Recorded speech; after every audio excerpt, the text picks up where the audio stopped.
Mga karangkada, live traffic update muna tayo mula sa MMDA Metro Base. Ang nakikita nyo sa inyong mga screens ay ang live traffic situation dyan sa may EDSA Pitwason. Sa mga hindi familiar, ito yung gitna ng farmers at dyan sa may Camp Crame. Unahin natin yung nasa left side ng inyong mga screens. Yan yung southbound lane ng EDSA. Yan yung galing ng Quezon Avenue, galing ng Cubao, papunta yan ng Santolan at Mandaluyong area. Medyo mabigat ngayon ang daloy ng trapiko sa southbound lane ng EDSA Pitwason kasi nagkakaroon ng build-up talaga habang paakyat sila ng Santolan flyover hanggang sa pagbaba at papuntang Green Hills area. Pero doon naman sa right side ng inyong mga screens, kung kayo ay manggagaling ng Mandaluyong at Ortigas area, medyo moderate to slow moving naman ang daloy ng trapiko. Yan naman yung papunta ng Cubao Underpass at papunta ng Quezon Avenue. Samantala, ito naman ang sitwasyon dyan sa may Espanya, Lacson area, doon to sa may Maynila. Unahin natin yung mga nakatigil na sasakyan sa left side ng inyong mga screens. Medyo mahaba na rin ang pila ng mga sasakyan. Yan yung galing ng Intramuros, galing ng Quiapo at University Belt area. At yan ay papunta ng Quezon City at papasok ng Welcome Rotonda. So medyo may kabigatan na rin ang traffic ngayon dyan sa eastbound lane ng Espanya. Samantalang nasa right side ng inyong mga screens, medyo maluwag naman, no? Yung mga galing ng Welcome, papunta ng Quiapo at papunta ng Intramuros area, walang magiging problema ang mga motorista. August 27, 2025, Miyerkules. Kalagitnaan na ng linggo at malapit na ang katapusan ng Agosto. Ramdam nyo na ba ang pagbabago ng panahon? Maging updated sa mga pangyayari sa loob at labas ng bansa. Kaya tutok lang dito sa Arangkada. Kasama niyo pa rin kami sa Kwento ng Bayan at Lakas ng Masa. Ako si Nina Corpus. Bawat komento, pulso ng bayan, importante yan sa amin. Bawat issue, dadaanan natin yan. Kagapay nyo kami sa mga usaping hindi dapat palampasin. Live tayo sa DZMM Radio Patrol sa 630, 92.3 FM Radio Manila at lahat ng FMR station sa buong Pilipinas. Gayon din sa Signal TV Channel 31. Ako si Jack Batallones. Ito ang Arangkada Balita. Patay na nang matagpuan ang lasing na lalaking nahulog sa creek sa Mandaue City sa Cebu. Sa tindi ng pagkakaanod sa kanya, umabot ang kanyang bangkay sa Cebu City. May umaarangkadang balita si FMR News Cebu correspondent Clark Pasuit. Pagewang-gewang na naglalakad ang lalaking yan sa gilid ng creek sa Mandaue City mag-aalas 6 ng gabi kahapon. Umuulan at malakas ang agos ng tubig. Pagdating sa gitna, nawala ng balanse at nahulog sa creek. Sa isa pang video, kitang tinangay ng agos ng tubig ang lalaki. Agad namang nagsagawa ng search and rescue operation kahapon pero inhinto rin ito dahil sa sama ng panahon. Mahirap kasi maraming damo. Nasa ilog ka. Yung ilog natin parang hindi siya even. Merong malalim, merong Hanggang kaninang umaga, bangkay na ng matagpuan ng lalaki sa isang creek sa Cebu City. Higit 3 kilometro ang layo mula sa kung saan siya nahulog. May sugat siya sa ulo. Posibleng humampas daw ito sa mga bato. Kinumpirma ng anak ng biktima na ang kanyang 56 anyos na ama ang natagpuang bangkay. Nagtatrabaho raw ito bilang karpentero. Pagkatapos ng trabaho niya, nag-inuman sila kasi yung papa ko kasi palaging umiinom. Pinawalan ko na siyang uminom. Kung mag-inom ka lang, dito ka lang sa bahay. Huwag ka nang alis. Nangako ang barangay ng tulong pinansyal sa nangungulilang pamilya. Clark Pasuit, umaarangkada sa pagbabalita. Isang malaking sawa ang gumapang papasok sa loob ng isang bahay sa Davao City at tinuklaw ang isang natutulog na babae. Yan ang umarangkadang balita ni FMR News Davao correspondent Hernel Tokmo. Nagulat ang 32 taong gulang na babae matapos makaramdam ng bigat sa katawan habang natutulog sa sofa ng kanyang sala sa barangay Kabantian, Davao City noong 21 ng Agosto ng madaling araw. Pagdilat ni Cindy Rodriguez, may nakapatong na palang malaking sawa o reticulated python sa kanya at bigla siyang tinuklaw sa kanang braso nang matabig niya ang ahas papalayo. Nakunan pa ng video ni Cindy ang ahas na sinusubukang tumakas sa may bintana pero hindi ito nakalabas dahil nakatakip ito ng screen. Binuksan pa ni Cindy ang pinto hanggang sa nakalabas ang ahas. Hinala niya, dumaan sa inidoro ang ahas dahil wala ng tubig at nagkagulo na ang mga gamit sa loob ng banyo. Inubahan ako. Sobrang kaba ko nun. And parang iniisip ko, wow, 30 minutes na lang yung life ko. Kailangan kong tumawag ng 911. Baka kung mapano ako, kailangan ko agad na masugod sa hospital. Then, binidyohan ko yung sawa kasi feeling ko magtatanong yung 911 na anong klaseng ahas ba yung kumagat sa'yo. And para hindi ko na i-explain na kung anong klaseng ahas yun, ipapakita ko lang yung video. Kaya na isipan kong videohan yung sawa. Nabigyan naman ng paunang lunas si Cindy sa tulong ng Central 911 at nadala rin siya sa ospital. Ayon kay Cindy, maraming puno sa paligid ng kanilang komunidad at dahil sa nangyari, natatakot na siyang matulog o manatili sa kanilang sala. Ayon naman sa reptile expert, wala namang kamandag ang mga reticulated python. Hernal Tokmo o Marangkada sa Pagbabalita. Nagtamo ng malaking sugat sa ulo ang isang dalagita matapos umanong hampasin ng dustpan ng kapwa estudyante. Yan ang umaarangkadang balita ni FMR News Davao correspondent Noreen Igonia. Inirereklamo ng isang ina ang pamunuan ng isang pampublikong paaralan sa Bagogalera, Talomo, Davao City dahil sa umano'y kapabayaan sa kanilang estudyante. Alas 3 ng hapon nitong Huwebes, nang pauwiin ang kanyang 12 anyos na anak na may malaking sugat sa ulo. Kwento ng nanay, basta na lang daw pinauwi ang anak niyang si Alias Gel nang hindi man lang nabigyan ng first aid. Nakuha ng biktima ang sugat matapos paghahampasin ng dustpan ng kapwa niya estudyante. Lumalabas na gumanti ng pananakit ang estudyante nang aksidenteng mahampas siya ng biktima. Humingi raw ng paumanhin ng biktima pero dumampot ng dustpan na may hawakang kahoy ang estudyante saka inihampas sa biktima. Nahilo at nawala ng malay si Alias Gel. Pagdating sa kanilang bahay, nilagnat at nagsuka ang biktima kaya isinugod sa ospital. Ako follow up sa eskwelahan, ma'am. Kaya nga nahitabo kong anak. Kaya nga wala din sila follow up. Siguro ingon mo, tawag. Hantod ka rin, nanawag. Nakagawas na lang ni. Walang criminal liability yung bata, ma'am, kasi 13 years old. But then, may civil liability yung parents, ma'am, no, na magbayad doon sa damage, ma'am, no, na dulot ng kanyang anak. Bagamat nakalabas na sa ospital ang biktima, patuloy pa ring inoobserbahan ng doktor ang kanyang lagay. Patuloy ang investigasyon sa insidente. Wala pang pahayag ang pamunuan ng eskwelahan kaugnay nito. Noreen Igonia, umaarangkada sa Pagbabalita. Dumadaing ang mga residente ng Dagami, Leyte sa taong-taong pagbaha at matagal ng problema sa basura. Yan ang umarangkadang balita ni FMR News Tacloban correspondent Jay Baryon. Dekada ng problema sa bayan ng Dagami, Leyte ang baha noong 2014. Umabot sa 1 metro ang taas ng tubig bunsod ng bagyong Sanyang na ikinasira ng maraming ari-arian. Kaya plano ngayon ng lokal na pamahalaan na maglagay ng 1 kilometrong flood control project mula District 2 hanggang District 6 palibot ng poblasyon. Tika nga bukid. Oo, kay itang bukid din usang hitaas. Ani ko da amon kay tasan iton bukid. So orasin makusog nga uran na kukuan na napupundo didit mga hagna. Takay diri man kaya kay dara nga baga hara nila ito hiya. Amo ito nga na amo ito nga na overflow nga niya poblasyon. Bukod sa baha, problema rin sa bayan ng Dagami ang congested nilang dump site at kawalang sapat na espasyo para sa tapunan ng basura. Isa lang din ang garbage truck na ginagamit sa paghahakot ng mga basura sa buong bayan. Plano rin ngayon ang pamahalaan na bumili ng incinerator machine para sa dagdag na solusyon sa problema sa basura. Ito amon solid waste. Usa ito niyang priority. Kay didiha barangay ginaro na nga area, upat man tong nga barangay nga within hiton nga barangay ginaro na. Nagkakaproblema kami hiton era basura. Kay dara nga baga medyo congested na bahira. So it iba nahapil tikadto na tubig.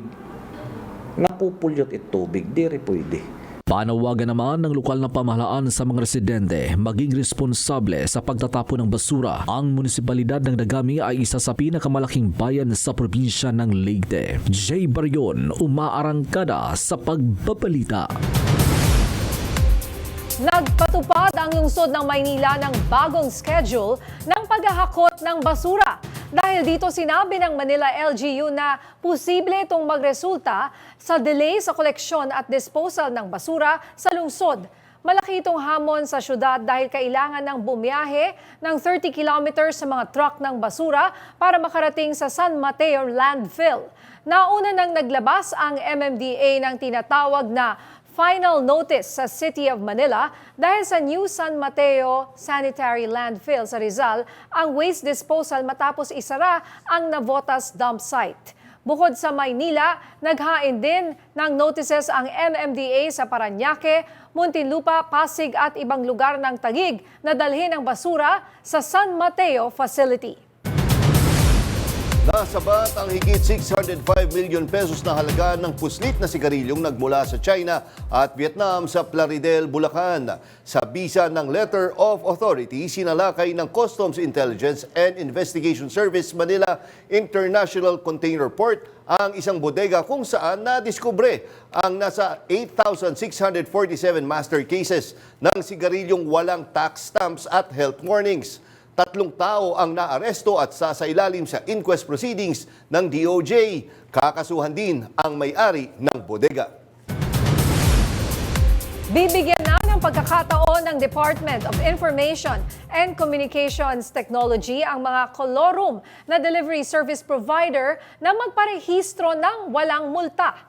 Yan ang umaarangkadang balita ni PRTV News Correspondent Angela Babad.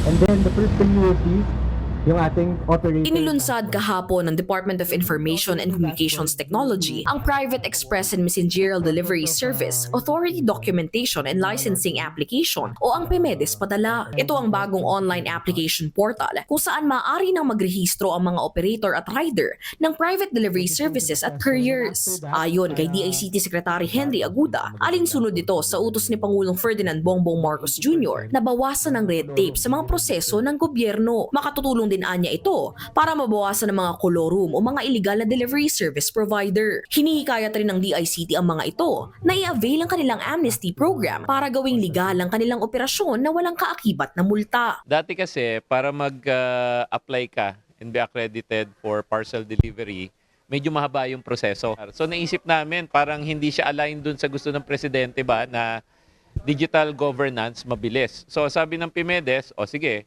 launch tayo nitong website. Lahat isasubmit mo online, tapos pag nakita nila na in order lahat ng mga papeles, siguro within 3 days, approve ka na. Sa 6 na hakbang lamang, maaari nang magrehistro, magbayad at makakuha ng opisyal na PEMEDES certification sa online portal. Dagdag pa ni Secretary Aguda, nasa phase 1 pa lang ang proyekto at target ng ahensya na magkaroon ng kakayahang matrack sa portal ang mga operator, rider at blacklisting in real time. Angela Babad, umaarangkada sa pagbabalita. Mataas ang tiwala ng karamihan ng mga Pilipino sa resulta ng 2025 elections sa COMELEC at sa automated voting system batay sa pinakahuling tugon ng masa survey. Sa pananaliksik ng Okta Research, 83% ang nagsabing naniniwala silang tama at mapagkakatiwalaan ang 2025 elections pati ang resulta nito. 64% naman ang nagsabing kumpiyansa silang napanatili ng COMELEC ang malaya, patas at mapagkakatiwala ang eleksyon, habang 86% naman ang nagsabing kontento sila sa automated election system dahil sa bilis at efficiency nito sa 2025 elections.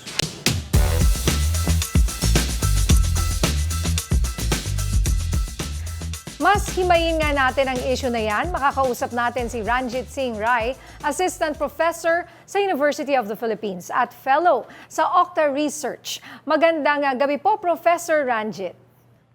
Magandang gabi po sa inyo at sa lahat na nanonood at nakikinig po sa atin. Sir, ano po ang inyong interpretasyon sa naging resulta ng tugon ng masa survey kaugnay dito sa resulta ng eleksyon at tiwala po ng publiko dito sa automated voting system?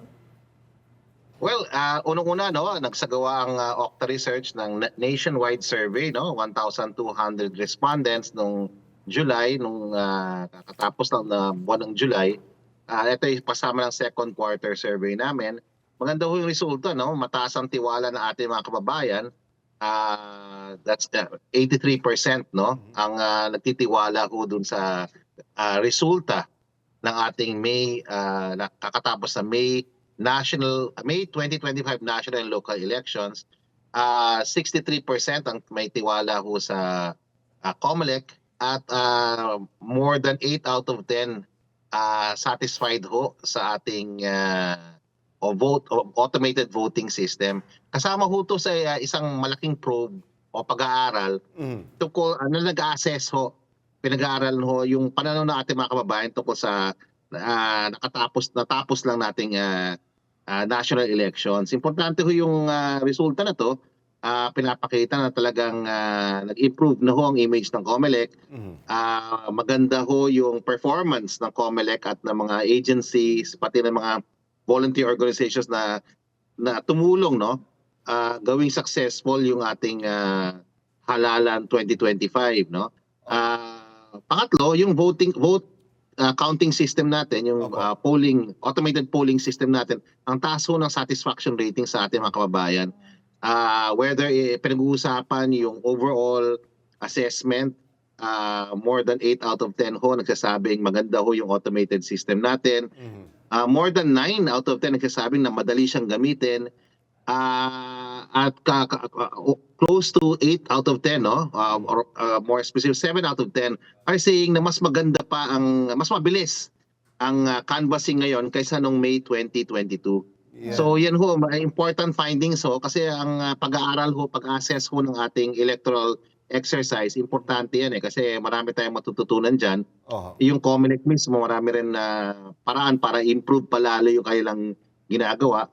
And so tayo rin mga kababayan, ma-assess natin kung anong pananaw ng ating mga ibang kababayan tungkol sa natapos lang nating halalan. So importante yan para sa demokrasya, importante yan dahil we want clean, fair, and honest elections all the time. And it seems na this particular election, maganda ho yung trust, no, rating ng ating mga kababayan. And Professor Ray, although alam naman natin na meron pa rin na maumangal, of course, yun sa PDP laman, alam ko nagsampa sila ng reklamo.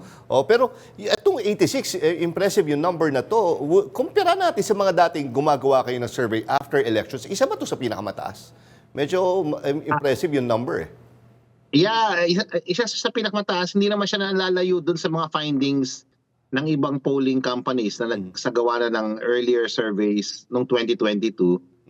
Generally speaking, mataas ang tingin ng mga ating kababayan sa electoral process.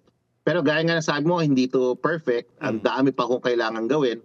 Unang-una, maglalabas kami this week ng bagong pag-aaral tungkol sa vote buying. Nearly 40% ho ng ating mga kababayan naka-experience po o may nalalaman tungkol sa vote buying. So sa tingin ng 40% na yung prevalent ng vote buying, at tanda natin vote buying, talagang clear and present danger sa ating electoral system at sa ating demokrasya yan. Kaya kailangan talaga bigyan ng pansin ng COMELEC yan. Dapat whole of nation approach. Lahat tayo dapat tutulong i-limit yung vote buying na yan kasi it is a continuing challenge. Yes. At isa sa mga issues doon lumabas sa aming survey. Yun nga lang, yung pag-aaral hindi pa natatapos. We are hoping to submit to the public and to you members of the media yung results ng aming study on vote buying. And syempre, alam naman natin, Prof and partner, nag-evolve din yung vote buying na yan. Dati, mano-manong bigay. Ngayon, digital na rin. Talaga napapalusutan no? Na medyo maitatago na yung vote buying. Tama po ba? Oh, yes, tama. And ang hirap niya hong sugpoyin, no? Ang hirap niyang pigilin. Kasi meron incentive, tapos meron hong willing voter na nagbebenta talaga ng boto niya. And so, nag-uusap nga kami ng mga kasama natin sa COMELEC kung paano natin mamimitigate o paano natin i-challenge itong vote buying phenomena na to. Mahirap man siya, pero malaking bagay ho yung voter education ho . Malaking bagay ho na tinuturuan natin yung mga voters natin kung ano tama at mali. Tinuturuan natin sila about the importance of elections and democracy. So, yun nga, gaya nga ng mga sinabi ko, talagang naging diskusyon namin sa COMELEC nung nagbigay kami ng briefing sa kanila at sa media tungkol sa mga results na to, na talagang kailangan tulong-tulong tayo laban sa vote buying. Ano pong particular na katanungan ang inyong itatanong sa survey na ito on vote buying? And will you also be asking mga more specific questions, for example, anong paraan ng vote buying? Yeah. Unfortunately, yung aming question was just a repeat of our first quarter question, which really focused on prevalence and yung impression po ng ating mga kababayan on the impact of vote buying. Nung first quarter ko, naglabas kami ng pag-aaral. Dahil hindi pa nga napoprocess na itong second quarter report, in the next few days lalabas namin yan. Ang lumalabas na impression is that prevalent ang vote buying. Okay? Number two, although hindi lahat na ating kababayan nakapag-experience ng vote buying, something like 30 to 40% of our voters have experienced vote buying, and that yun nga, sa tingin ng 30 to 40% na yon, around 70% of them believe that it has a big impact or big influence sa outcome ng vote.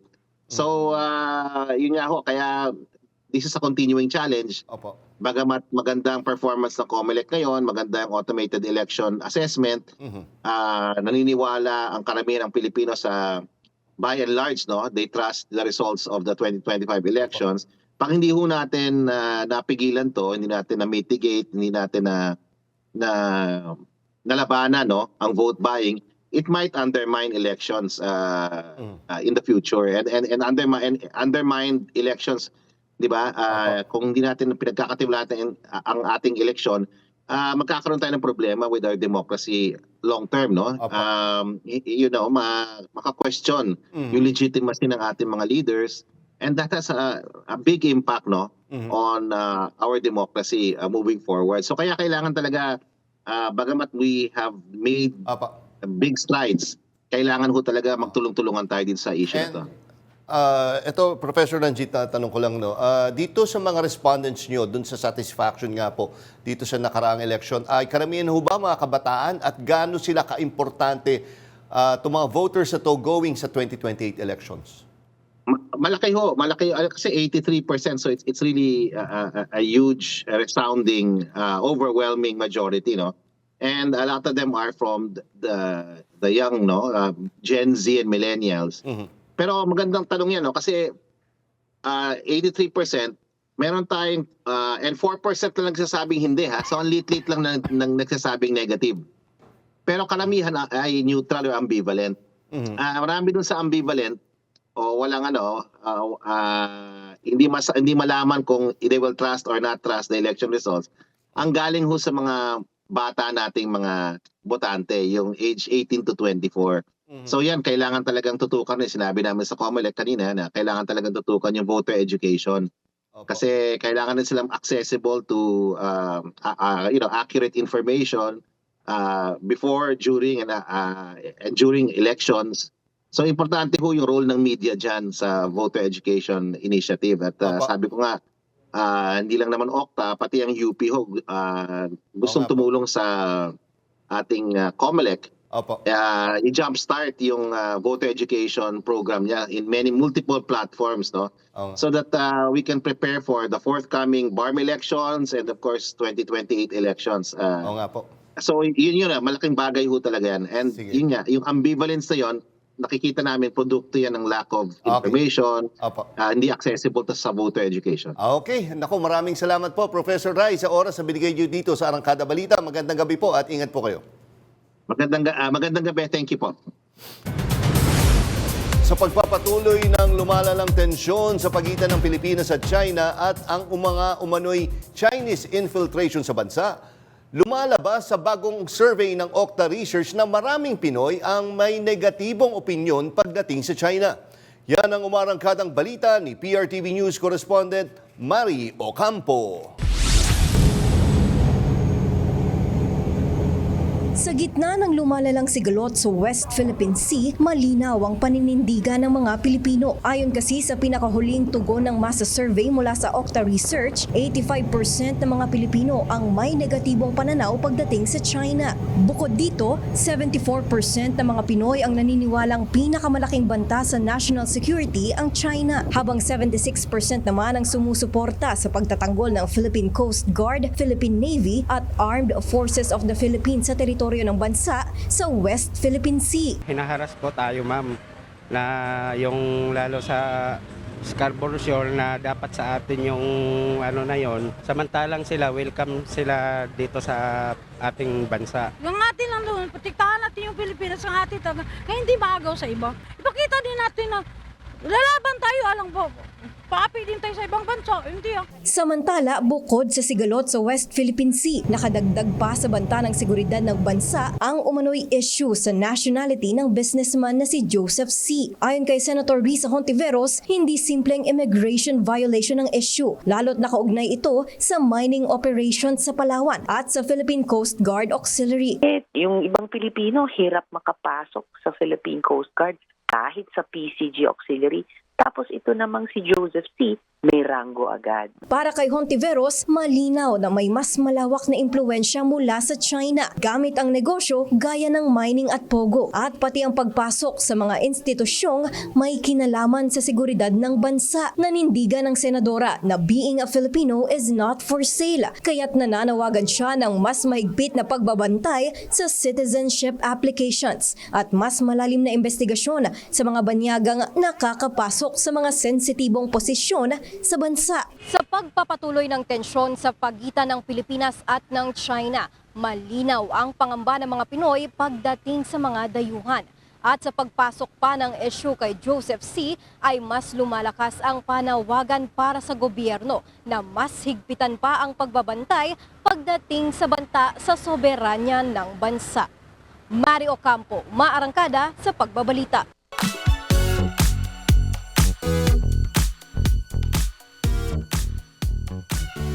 Love story come to life ang kwento ni Taylor Swift at Travis Kelce matapos i-anunsyo ng celebrity couple ang kanilang engagement.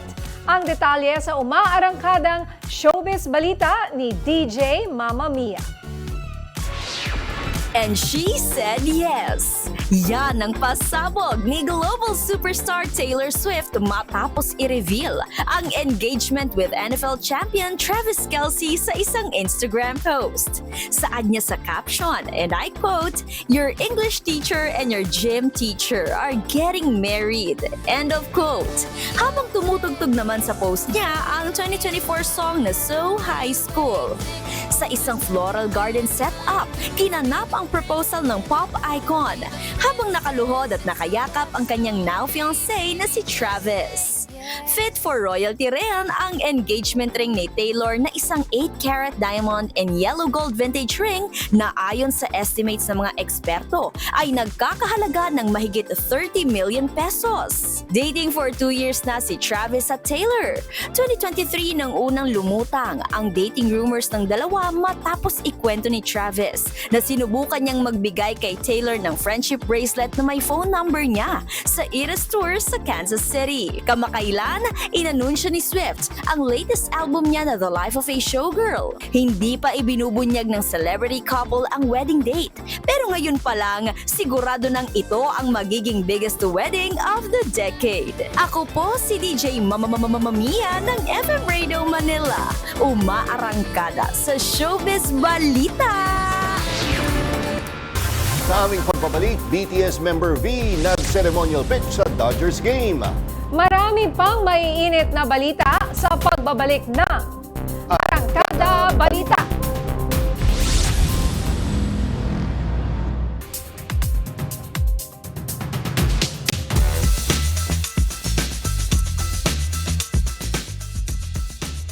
Isang motopropyo inquiry ang ilulunsad ni Batangas 2nd District Representative Jervil Luistro tungkol sa extradition request ng Estados Unidos para kay Kingdom of Jesus Christ Pastor Apollo Quiboloy.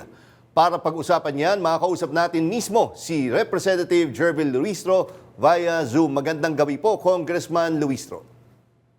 Magandang gabi po, most especially sa mga sumusubaybay sa Arangkada Balita. Yes, Congresswoman, pwede po ba nyo mas palawakin pa yung layunin po nitong inquiry na ini-initiate nyo po? Well, just like the previous inquiries in aid of legislation, gusto ko pong liwanagin ang ultimate objective natin dito is to respond to our legislative mandate. Magpasa ng batas or i-improve ang mga existing na batas. Opo. No? Yes, Congresswoman. Okay, medyo may problema kasi nakita natin mobile eh. Tsaka mukhang umuulan kung nasaan si Congresswoman, no? Pero madalas naman pag nakakausap natin si Congresswoman ay lagi siya nasa biyahe. Pag ganitong oras kasi. Oo, pag ganitong oras eh. Kaya nga sabi natin nga eh, lagi natin na-tiyempo na siya ay Oo nasa nga. biyahe. So, tawagan natin siya ulit. Oo, pero maganda nga kasi mapag-usapan yan. Kasi nga, ito yung Estados Unidos, gusto nilang kunin na si Pastor Quiboloy, pero meron siyang kinakaharap na kaso eh. So ano bang mangyayari? Okay, nandiyan na. Congresswoman. Okay na po ba yung signal natin? Yes, ma'am. Okay na po. Sorry po, mobile po Okay na ako. po. Pasensya na rin po sa abala. Sir, Opo. na may kinakaharap na kaso si Pastor Quiboloy dito sa Pilipinas, which makes this different from the previous extradition that the Philippines encountered in the past. No? Dati po, during the case of Mark Jimenez, walang kaso sa Pilipinas. Ang kaso, nandun lang sa Amerika. This is different sapagkat itong kay Pastor Quiboloy, may kaso siya sa Pilipinas and at the same time, may kaso din siya sa Amerika. So the first question is, possible ba ang extradition process na hinihiling ng US government considering that Pastor Quiboloy has pending case in the Philippines? If we will be basing our answer on the treaty between the US government and the Philippines, yes, it is possible, no? But there are issues na kailangan natin ditong maliwanagan.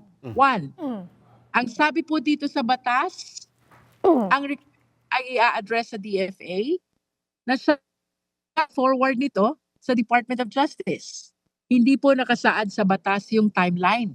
Gaano ba katagal ang ipinagkakaloob sa DFA para ito ay ma-forward sa Department of Justice? Opo. From the Department of Justice, ifa-file po ng Chief State Counsel, representative of the DOJ, sa Regional Trial Court ang petition for extradition.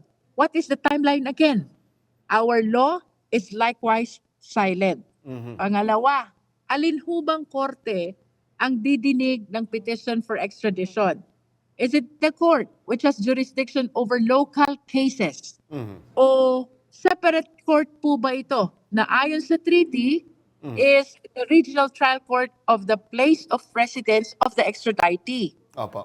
Number 3, kung mag-grant po ang extradition, may sinasabi po sa treaty, we can choose between temporary surrender or deferred surrender. Pag sinabi pong temporary surrender, atin muna pong i-extradite itong person being requested to the foreign government. And when they conclude their judicial process, that is the only time ibabalik sa atin at tayo naman ang magtutuloy ng ating proseso sa korte. No? By deferred surrender naman po, ang ibig sabihin, tatapusin muna natin ang pagdinig and even up to the service of sentence dito sa ating bansa. At kapag tapos na, that is the only time that we will allow the extradition of a Philippine resident to the foreign government. No? Ito pong mga tatlong issues na nabanggit ko is just some of the several issues which answer cannot be found in our existing laws. At ano po itong ating mga kasalukuyang batas on extradition? Of course, number 1 is the extradition treaty between the United States government and the Philippine government. This was passed or executed in 1994. At ang pangalawa po is the Philippine extradition law, which was signed and passed into law by former President Marcos Sr. back in 1977 pa. No? During our hearing yesterday, it was asked, ito po ba'y patungkol kay Pastor Quiboloy? I wish to advance. Ang discussion po kay Pastor Quiboloy is just incidental. What is primary here is our response to our legislative mandate. Yung batas po ay may kalumaan na. And based on our discussions, there are issues and matters that needs to be clarified. And that is why during our first hearing on the inquiry in aid of legislation ay atin pong hihilingin na makasama ang mga ahensya na mayroon pong kaugnayan sa proseso ng extradition. Kasama po dito ang Department of Foreign Affairs, ang Department of Justice, the Office of the Solicitor General, perhaps the National Security Council, and even the Philippine National Police. Oh, okay. Pero paano kaya yung sa deferred po, no? Tama po ba 'yung pagkakaintindi ko? Yung sa deferred ay kailangan mo niya tapusin muna yung sentensya niya bago siya Pero paano ho kunyari yung kinakaharap niya ditong kaso ay ang parusa ay kunyari 20 years. Paano ko 20 years o habang buhay buhay. pagkakulong. Paano Di kung wala buhay? nang tsansa na mapapapunta siya sa Estados Unidos.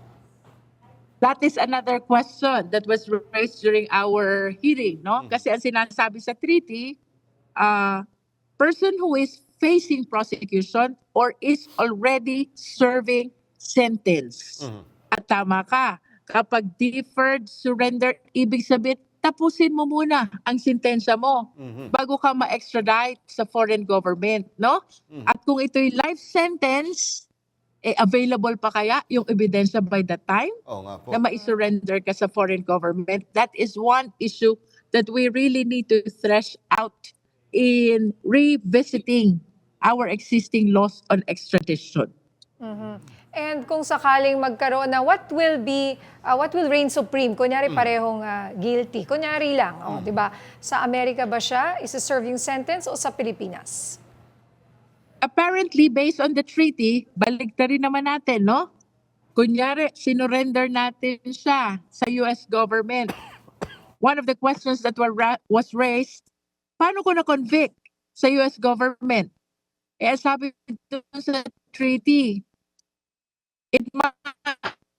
he must be surrendered to the requested state.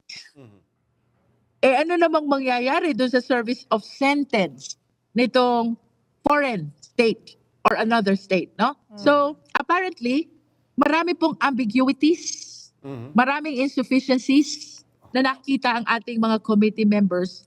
Reason why we resolve to push through with the inquiry in aid of legislation upang mapag-aralan po ang ating mga existing na batas on extradition and perhaps to improve our laws on extradition.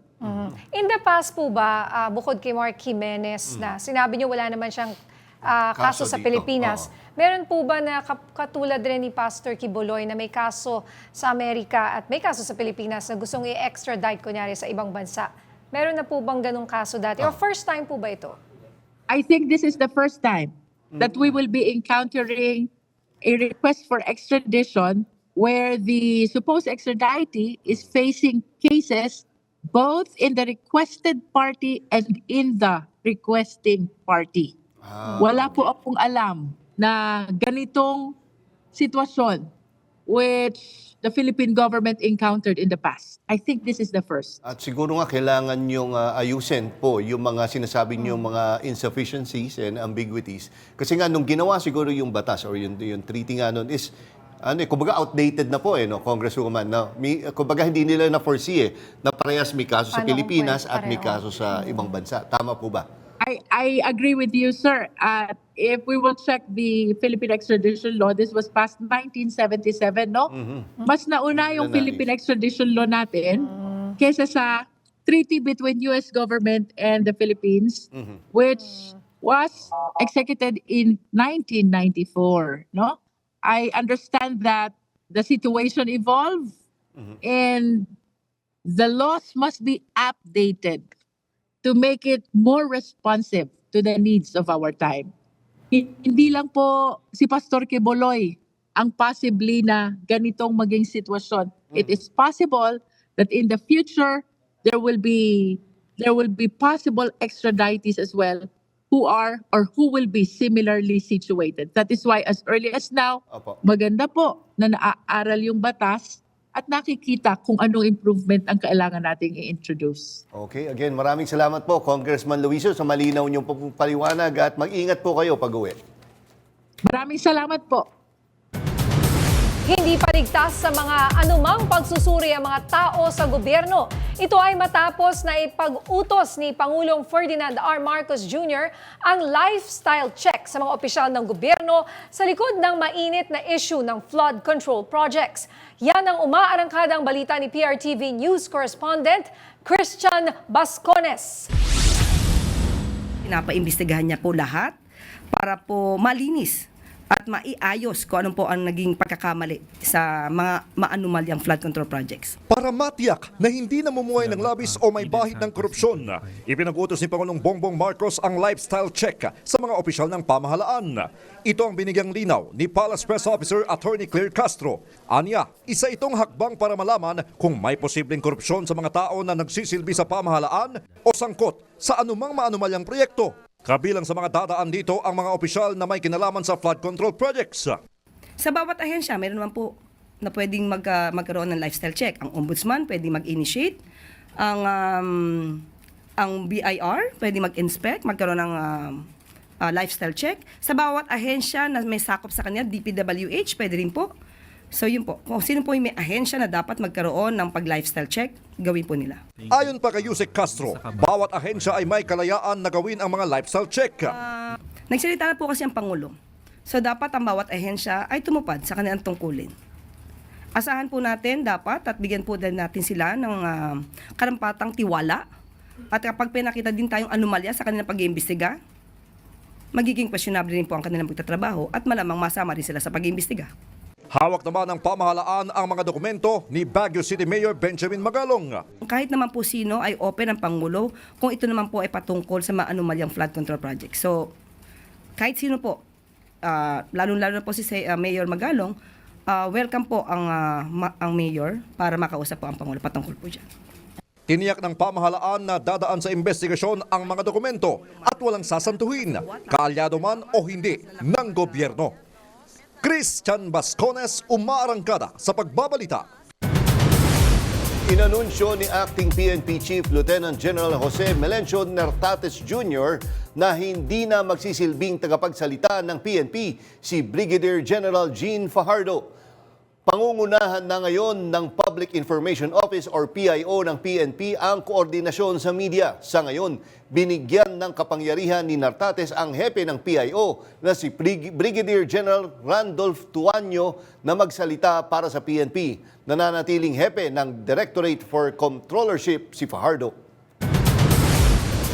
Muling umapila ang ilang kongresista para sa mas mataas na pondo ng Commission on Human Rights matapos mabunyag na halos walang budget ang ahensya para ipatupad ang mga espesyal na batas laban sa torture at sa pilitang pagkawala. Yan ang umarangkadang balita ni PRTV News Correspondent Mari Ocampo. By saying that Sa pagdinig ng House Committee on Appropriations, tinanong ni Akbayan Party List Representative Chel Jokno kung magkano sa panukalang 2026 budget ng Commission on Human Rights ang inilaan para sa Republic Act 10353 o Anti-Enforced Disappearance Law at Republic Act 9745 o Anti-Torture Act. The Commission on Human Rights, and my question is addressed to the Chair, plays a special role with certain special laws. How much of the NEP is being allocated towards the implementation of these special human rights laws? Ayon kay CHR Chairperson Richard Palpalatok, wala silang pondo para sa naturang mga batas, maliban na lang sa 2 million pesos para sa pagpapatupad ng Magna Carta of Women. There are several special laws granting additional mandate to the Commission on Human Rights, but there are no corresponding budget allocation for this. Dahil dito, sinabi ni Jokno na magandang naihayag ang kakulangan para agad matugunan ng Kongreso. Ngunit hindi lang si Jokno ang nabahala sa pondo ng CHR. Para kay Cagayan de Oro Representative Rufus Rodriguez, giniit niya na hindi makatarungan ang 40% na bawas mula sa kanilang orihinal na 2.1 billion pesos proposal. I am concerned with the budget of the Commission on Human Rights, can we justify the fact that this is a body established by the Constitution in 1987? Maging si 4K Party List Representative Iris Marie Montes ay napatanong kung sapat nga ba ang 2.2 million pesos para magampanan ng CHR ang tungkulin nito bilang gender ombud. With this budget? Medyo mahirap po. But we are doing our best upang tugunan at tuparin yung tungkulin namin bilang gender ombud. Dahil sinasama po namin yung ibang mga activities as gender ombud sa aming ibang regular activities. Sa kabila ng mga apela, nananatiling mababa ang pondo ng CHR taon-taon na minsan pa ngang pinagbotohan ng ilang kongresista noong 17th Congress na bigyan ito ng 1,000 pisong pondo para sa 2018 budget nito. Naniniwala ang mga mambabatas na kung hindi tataasan ang budget ng CHR, mananatiling limitado ang kakayahan ng ahensya na ipagtanggol ang karapatang pantao laban sa torture, abduction at iba pang pang-aabuso. Mario Campo, Maarangkada sa Pagbabalita. Ipinagpatuloy ng Senado ang paghahanap ng solusyon para mapababa ang presyo ng kada kilo ng bigas sa bansa.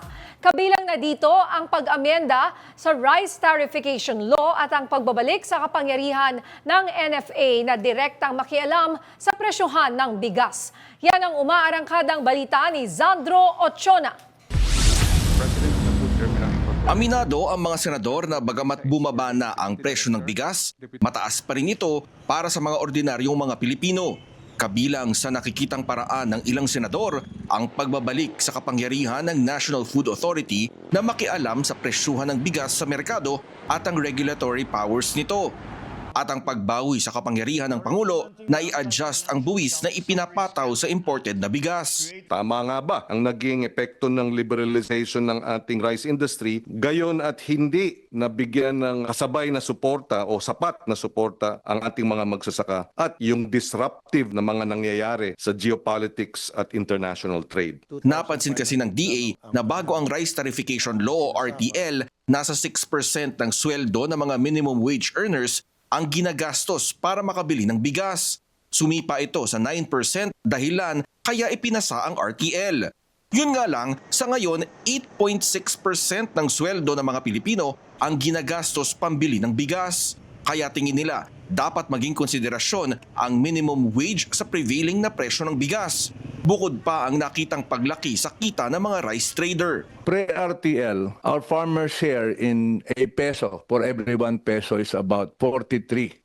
And the share of the wholesaler is much lower. But after RTL, the share is much different. Lumaki na po yung share ng mga trader doon sa ating peso. Nakikitang paraan din ng DA ay ang pagkakaroon ng dryer sa mga NFA warehouse para makabili ang pamahalaan ng basang bigas at maibenta ng mas mura. Yun nga lang, sa 2026 pa ito tuluyang maipatutupad. In selected areas, pwede nang bumili ang NFA ng wet. But we need a lot more. Actually, dapat lahat ng warehouse ng NFA, which is about almost 300 warehouse, dapat lahat may dryer tsaka silo. Ang nais ko po sana matutukan ngayon ay ang mga subsidy na binhi at fertilizer, ang mga kagamitan at facilities tulad ng dryers, warehouse at cold storage na mahalaga sa ating mga magsasaka. Isa pa sa nakikitang paraan ng chairman ng Senate Committee on Agriculture, Food and Agrarian Reform ang pag-oorganisa sa mga magsasaka. Pag hindi organize yung farmer mo at isa-isa, bibigyan mo ng dryer, after 6 months, sira na yung dryer eh. Dahil wala naman siyang kapasidad na i-maintain eh. Tapos hindi naman sila buong organisasyon. So para kang nagtatapon ng pera. Hiling naman ng ilang agri-groups, dapat ibalik sa 1 million pesos ang halaga ng smuggled na agricultural products para makasuhan ng economic sabotage. Zandro Ochona, umaarangkada sa Pagbabalita.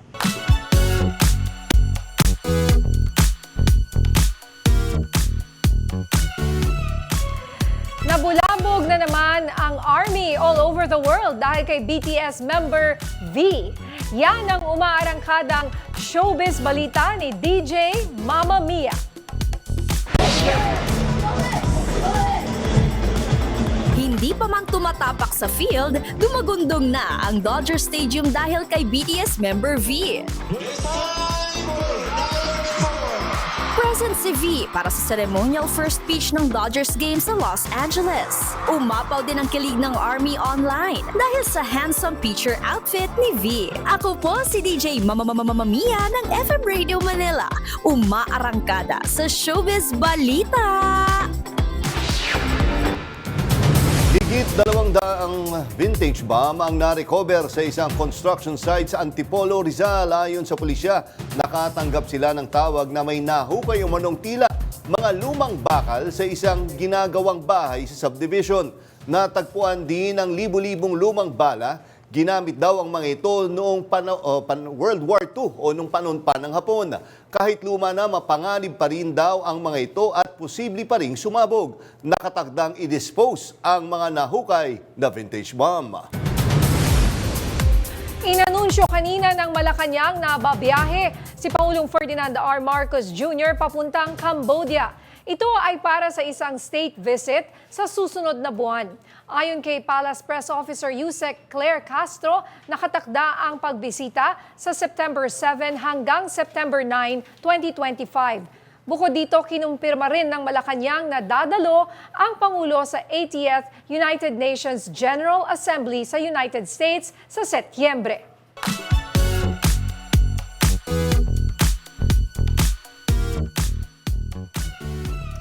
Mula sa collab song, concert na nga ba ang susunod na pagsasamahan ni na Popstar Royalty, Sarah Geronimo at P-Pop Kings, SB19? Alamin natin sa umaarangkadang Showbiz Balita ni DJ Mama Mia.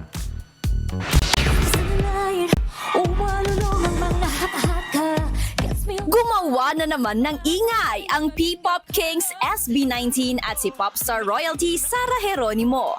This time, sa first ever TV performance nila na kanilang collab song na Umaaligid. Ang ASAP prod na yan, trending! Really humbled and honored at the same time to have been given this wonderful opportunity to work with such amazing, skilled, humble artists. Trini pa lang kami, ito na po yung minamanifest namin. Yung makasama po kayo sa isang special performance and after 7 years, nangyari na siya. Naabot na namin ang tala. Malalim ang hugot ng kantang Umaaligid dahil tungkol ito sa pagkalat ng misinformation at disinformation sa social media. We wanted to send a message na makaka-relate yung generation natin ngayon. And we know na right now, sobrang dali nating makagather ng information, sa technology, madali na tayong maka-absorb ng mga bagay-bagay. Yeah. And importante na maging careful tayo kung ano yung mga umaaligid na yan. Pero hirit ng live audience. Concert, hopefully. Guys, nililigawan ko na sila na mag-concert. Available na sa mga streaming platforms ang Umaaligid. Ako po si DJ Mama Mia ng FM Radio Manila. Umaarangkada sa pagbabalita. At yan ang mga balitang umarangkada ngayong araw. Ako si Nina Corpus. At ako naman si Jack Batallones. Para hindi mahuli sa usapan, kapit lang hanggang sa susunod na Arangkada Balita.